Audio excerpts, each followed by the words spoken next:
A very good evening and welcome to tonight's edition of Weekend Primetime News, coming to you live from our Newsfirst studios in Colombo. I'm Untitled. Let's start off with a look at the headlines for tonight. Vessels held by the Hambantota port employees released following the intervention of the Sri Lankan Navy. Tensions soar in Parliament over the Hambantota port incident. අපි නාවික හමුදාව දාලා අපි මේ හම්බන්තොට වරායේ වැඩ කටයුතු ඉදිරියට ගෙනියනවා. කිසිම ප්‍රශ්නයක් නැහැ. 2017 budget passed in Parliament with a majority. National program to raise awareness among drivers on road accidents commences from Dambulla. Sri Lankan cricket team leaves the island to play against South Africa. And now the stories in detail. The Sri Lankan Navy was deployed to secure the release of 2 vessels and tugboats that were being held by the Hambantota port employees as part of their trade union action. And despite this, the strike action by the port employees continued for its 4th day today. The Hambantota port employees commenced a strike action on Wednesday, citing that their employment was at risk with an attempt to hand over the Margamruhunapura port to a Chinese company. As a result of the strike action, 2 vessels carrying vehicles and construction material were forced to lay anchor at the jetty, unable to obtain services from the port. This morning, the protesting employees demonstrated aboard the 2 vessels and the jetty.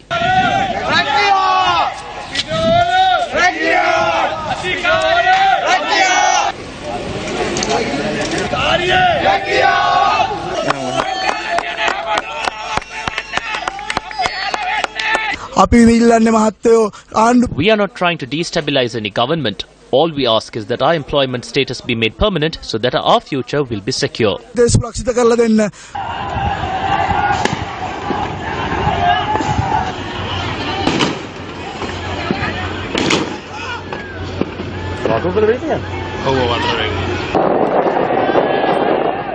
This morning at around 9:45, Navy personnel entered the jetty and took measures to release the 2 vessels and the tugboats from the protesting dock workers. Commander of the Sri Lankan Navy, Rear Admiral Ravindra C. Vijay Gunaratna was also present.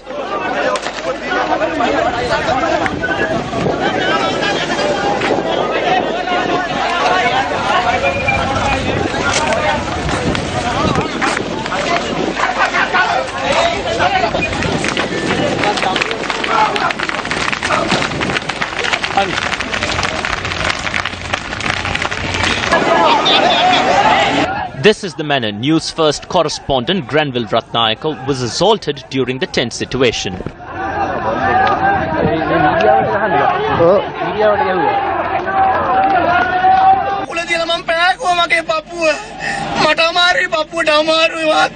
Our correspondent at the site reported that several dock workers were injured in the scuffle.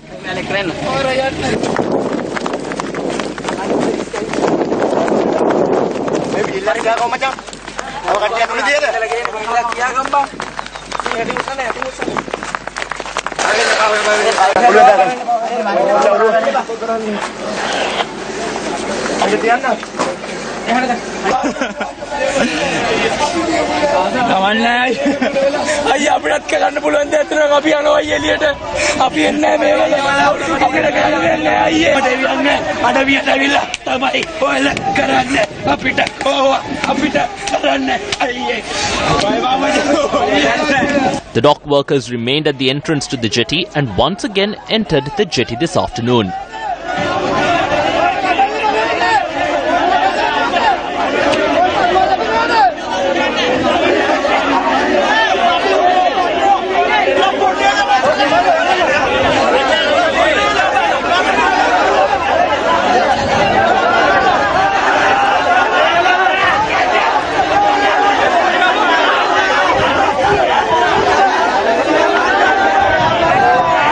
The 2 vessels and the tugboats are now being held by the Sri Lankan Navy. The vessel transporting vehicles is owned by a Singaporean company, while the vessel containing construction material is owned by a Chinese company. The crew of these vessels continue to remain inside the vessels. The Satyagraha campaign that commenced at the entrance to the Margamruhunapura port entered day 3 today. Meanwhile, responding to a query posed by Newsfirst, Navy media spokesperson Captain Levy said that the Navy had taken the necessary measures as per international maritime law as the employees engaged in the Satyagraha and taken 2 docked ships into their custody. Captain Levy added that the employees had caused damage to the 2 ships. Tension soared in Parliament today over the situation took place at the Hambantota port jetty this morning. Order! The minister has agreed to gradually give permanent status to a group. I hope the others will also be given the same status. They have been in service for a long time. Garu Chamal Rajapaksa Mettuma, Nihana Venna, Garu Chamal Mettuma. The issue is not about the privatization or the sale of the port. There are 400 innocent youth from Hambantota working there. They have been working for years and their rights were not given and they protested. Meanwhile, State Minister of Defence Dewan Wijewardene offered an explanation in Parliament today regarding the events which transpired at the Hambantota port. I held discussions regarding the incident at the Hambantota port with the Navy Commander and the Commander of the Southern Naval Command. The problem that arose here was that the protesters had forcefully seized 2 ships in the port. The Navy was dispatched to recover those 2 ships. At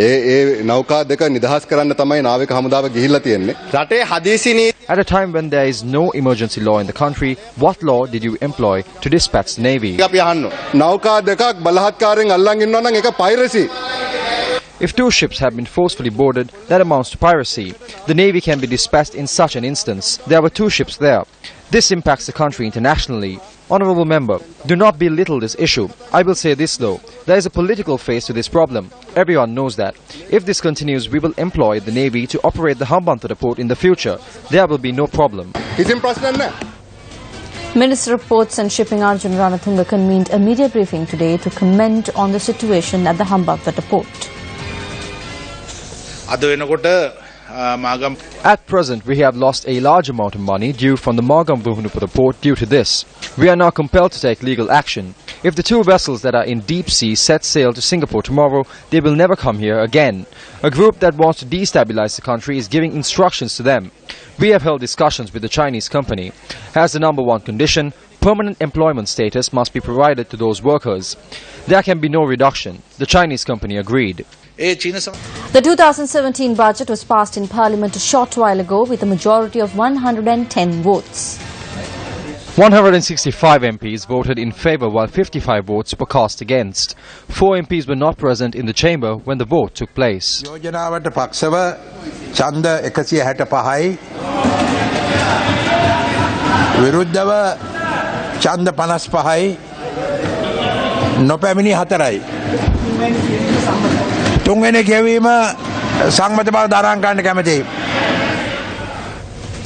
Prior to the vote on the 3rd reading of the budget in Parliament today, the debate on the expenditure heads of the Finance Ministry was concluded. Here are some of the views expressed in Parliament. Every year, no matter who is in the government, the country's expenses will increase. The falsehood here is that they claimed that they will reduce expenses. We accept that expenses will increase. What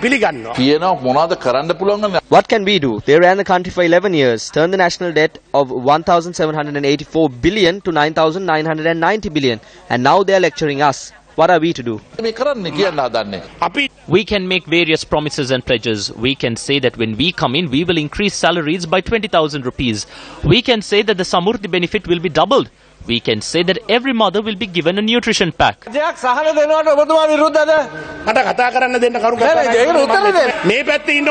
When you were on this side, you were in charge of giving concessions. Now you are speaking on the other side and saying you are against concessions. Stop asking foolish questions and be seated. Don't you have a doctorate? It is very wrong for a person with a doctorate who is recognized as an intellectual to obstruct an unarmed student in this way. We are going in the debate. This is a country with no human rights.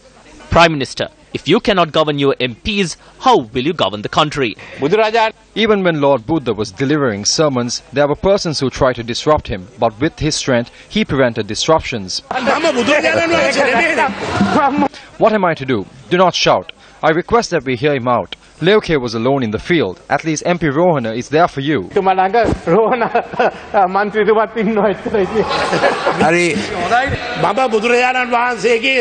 I am not even worth a hair on the head of Lord Buddha. But in one of his sermons, Lord Buddha said that when people do not know something, they act like cattle.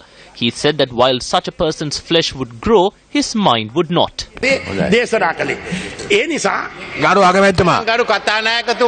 Honourable Speaker, I approve that statement completely. The Honourable Member is the best example for it.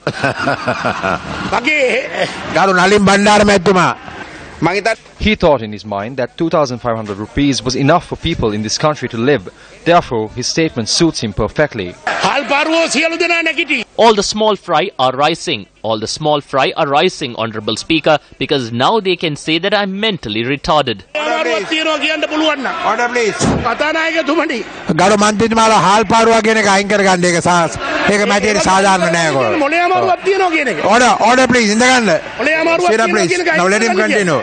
Honourable Speaker, withdraw the statement which said that I was mentally retarded. Perpetual Treasury's profits for 14 months was 14,000 million. Therefore, when each of them are given 1,000 million each, they will stand up here and shout. This is not fair. How much did Perpetual Treasuries pay the gentleman who is standing? The central bank scam is the largest theft in the history of the country. How much were you paid? How much did Perpetual Treasuries pay you? Perpetual Treasuries paid him the most. In democracies around the world, a tradition that is adhered to by all great and respected leaders is that when the people who elected them reject their political decisions, those leaders respectfully resign their positions, recognizing that they have lost the people's mandate. Recent examples of such democratic action were seen in the cases of David Cameron in the United Kingdom, Julia Gillard in Australia, and Matteo Renzi in Italy. However, unscrupulous leaders do not falter when it comes to employing surreptitious schemes to remain in power. The president of South Korea, who recently faced a successful impeachment vote in that country's parliament, employed such schemes. She was only removed when the people took to the streets to voice their protest against her for corruption and for allowing a close confidant to gain influence and power using her connection. On the Sri Lankan political stage too, the actions of a great and respected leaders have begun to feature prominently. Today, the president of South Korea, who is from a powerful party and won with a massive margin, has been made to kneel before the power of the people by the people of South Korea. That is how the people of this country also made Mahinda Rajapaksa kneel. However, corrupt forces must not be allowed to make progress by any means. Our rulers are acting today thinking that the people have given them a mandate to do anything. People at the Hambantota port are on strike. People in Hambantota have taken to the streets to protest the acquiring of lands. People are asking why no one has been punished for the bond scam. In neighbouring India, people resign even if a train derails. The Japanese Prime Minister resigned. The Icelandic Prime Minister resigned. The Italian Prime Minister resigned. However, the Prime Minister of Sri Lanka is holding on to the position he got by a stroke of luck. He cannot remain there having lost the people's mandate. They must realize that the people will not allow these acts against the people to be continued for long. He will be forced to step down from the chair and walk on the streets. We call on him to immediately halt such actions.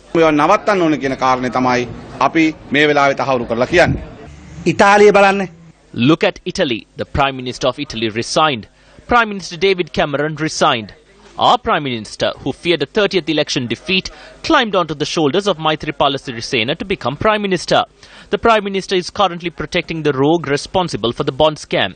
If he has a backbone, then he must stop protecting the Yahapalanya rogues and resign. Let Maithripala Sirisena do the job. Then you will be recognized as a great individual. Taking a look at more local stories, Parliamentarian Hirunika Premachandra convened a media briefing today. I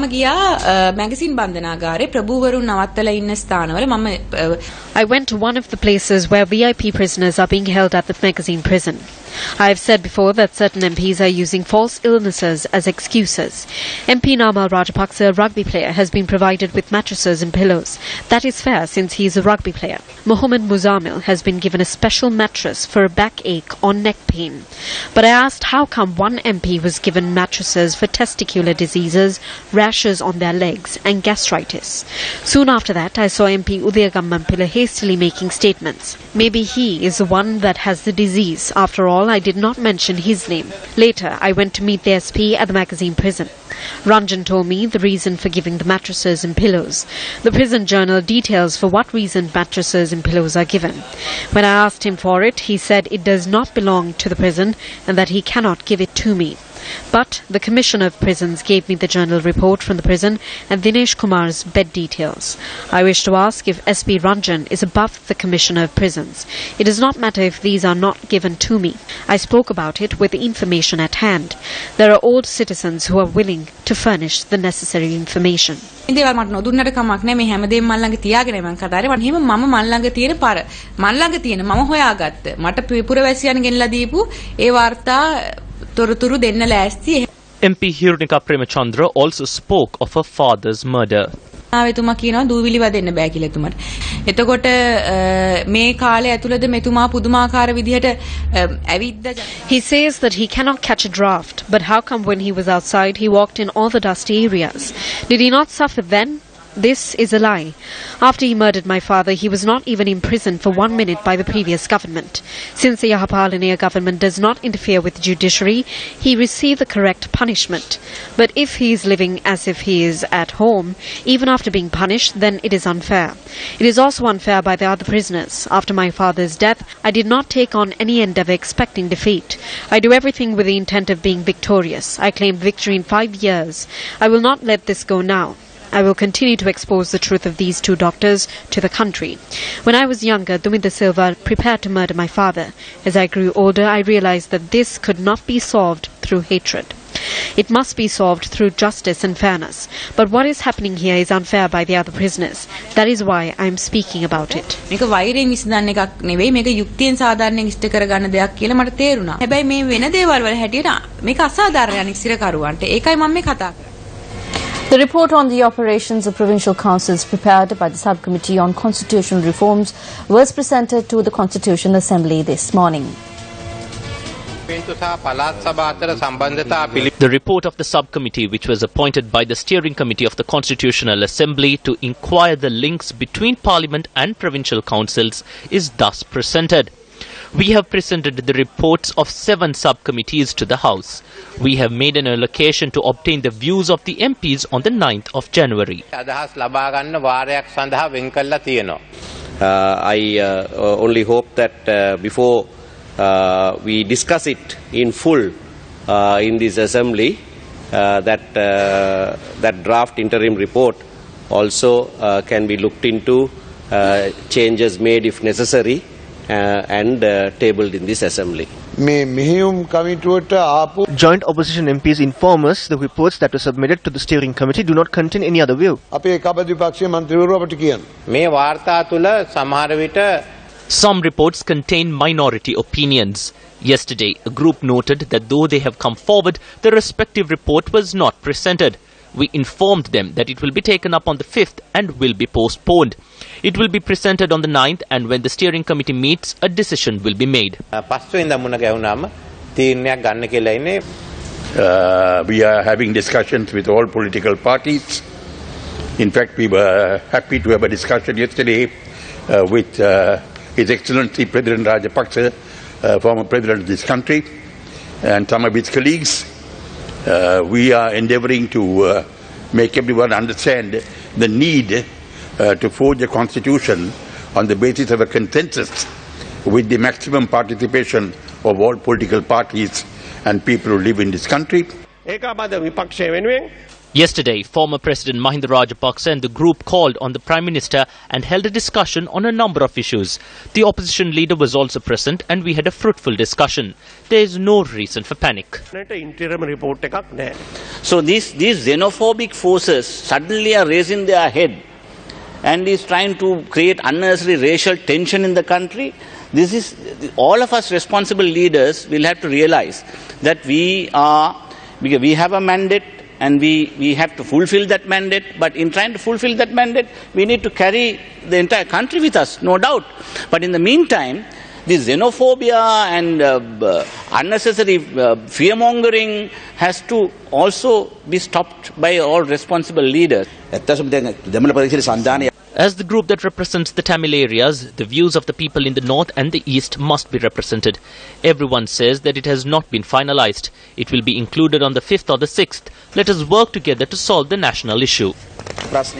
A national road safety awareness program aimed at reducing the loss of life and property damage caused by road accidents, which occur on a daily basis, got underway in Dambulla today. The Safer Roads campaign, organized by Newsfirst, is supported by the Sri Lanka Police.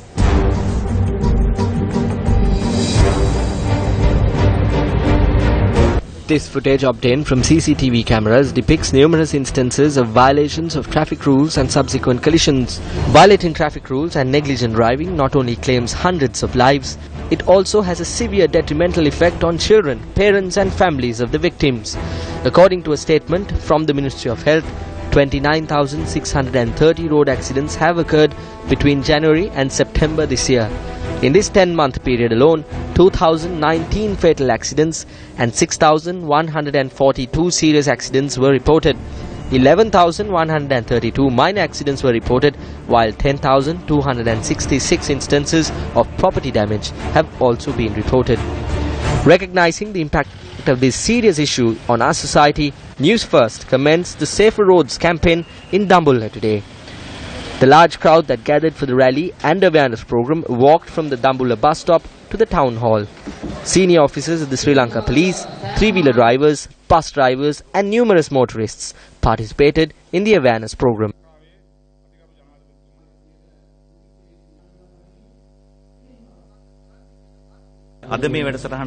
This program was conducted very successfully today. Several organizations have joined us in solidarity. You would have seen the Rangiri Dambulla Three-Wheel Drivers Association, the Galevala Three-Wheel Drivers Association, school van drivers and also the Tri-Forces. Representatives of the Army, the Special Task Force and numerous motorists are participating in this event. We have a foolish mentality that we have to travel at high speeds with the vehicle that we have bought.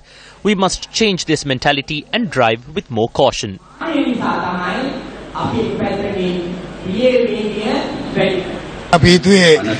Newsfirst has brought us a program that we have not witnessed before. Our only goal was to wake up in the morning, bring the three-wheeler to the town and learn as much as we could. We learnt a lot from this program today. Programs like this enhance the knowledge of motorists on how to prevent accidents. Road accidents can be prevented by creating awareness among motorists across Sri Lanka in every district and in every province. I believe that this is the beginning of such a program. I thought that it was a program for which an entire day could be sacrificed. The next phase of the Safer Roads campaign will be held in Tangol. During a media briefing today, Minister Arjuna Ranatunga made a revelation about Lanka e-News. I'm not a person who talks to the media in this manner. Lanka e-News continuously attacked me during the recent past. They were demanding money from me. They told me to give them money from the Ports Authority, and if I did that, they would elevate me in their articles. I said that I would not give anything. I say with responsibility that many businessmen in the country are giving this individual money. If not, they sling mud at them. There are politicians who pay money. There are businessmen who pay money. If not, they sling mud and operate as a third-grade media institution. I need not say much about this individual. Those who are affiliated to him are here. They are the ones who operate all of this. When you look at e-News, you will be able to identify which side these people are from. Not only e-News, many websites claim to reveal various things. It could be that they are revealing all that information with 100% accuracy. However, we can't make any complaint based on information published in a website, since it is neither a national paper or a national channel. Comments were also made in Parliament recently on the editor of Lanka e-News. I can fearlessly say that more than 70 reports criticizing the judiciary and insulting the judiciary have been published on the media website Lanka e-News. The judges have been left hapless. The day before they are due to deliver a verdict, the website publishes reports saying the judge had a meal at a certain person's house and that the judge received a payment from a certain person. How can the judge deliver a verdict after that? Who is trying to destroy the independent judiciary that we rebuilt with much difficulty? Who is Lanka e-News? Who is Sandarawan? He was chased out of this country. He is not a journalist. You can pay £100 to Sandarawan and ask him to sling mud at anyone via Lanka e-News. Just because he is in London, we will not let him continue with this. We will take steps to secure an international warrant to extradite him here and put him before trial. A fundamental rights petition was also filed at the Supreme Court yesterday, seeking the arrest of Sandarawan Senadira, editor of Lanka e-News, by Interpol and for a case to be filed against him for contempt of court. Prior to this, we filed 14 affidavits. The Chief Justice and the other justices decided that a case must be filed. The petition was filed on the basis of the Supreme Court order. We hope that the petition will be taken up in the first week of January. Through the petition, we have sought an international warrant for his arrest, for him to be extradited to Sri Lanka and for charges to be filed against him for contempt of court. We have also sought that he be handed a severe sentence of imprisonment if the charges against him are proven. On to sports news now. The Sri Lankan cricket team will leave the island today to play against the Proteas in South Africa. Incidentally, it is after a period of 4 years that Sri Lanka is touring South Africa. Sri Lanka are scheduled to play 3 Test, 5 One-Day internationals and 3 T20 internationals against the Proteas. Also in sports news, the Sri Lanka police team gained victory over CHNFC in the Inter-Club League Rugby tournament today. The Sri Lanka police won the game 45-26. The police secured their victory at the racecourse grounds with 4 tries and 3 successful conversions. Meanwhile, Sri Lanka Air Force secured a 32-29 win over Sri Lanka Army when they locked horns at the Ratmalana Air Force grounds. The Army made their win with 4 tries and 3 conversions and 2 penalties. Sri Lanka's #1 hit music station Yes 101 celebrated its 23rd birthday today. Newsfirst Krishan Devasagayam went down to the Yes Studios in Colombo to join in the celebrations. The 10th of December is always a day to remember. It is the day when Sri Lanka's #1 hit music station Yes FM celebrates its birthday. And today, the year 2016, the 10th of December, Yes FM celebrates its 23rd birthday. Now, as all of us know, during the month of Christmas, Yes FM comes out here to Echelon Square to celebrate Christmas in the square. And of course, on its birthday, the whole team is here waiting to celebrate it with all its listeners. Come on, let's go in and find out what's happening. So, well, here we are in the Yes FM studio, and of course, we all know who this is, Shay. How are you, Shay? What's happening? How is it going for the 23rd birthday? It's going really good. In fact, feeling extremely responsible because of that. It's been great. It's been great. 23 years. You can imagine, right? Playing nothing but the best when it comes to music, entertaining all of you, and also at the same time just having everybody be a part of everything. This is not just our station. It's your station. So how long have you all been listening to Yes FM? Since I was like 5 years. It's on the way to school, on the way back. We listen to it. But that is a wrap of Weekend Primetime News. Stay with TV1 for a News First exclusive interview with Sandul Senviratna, the director and writer of the latest sci-fi web series to take audiences by storm, Search at Sight. Take care and good night.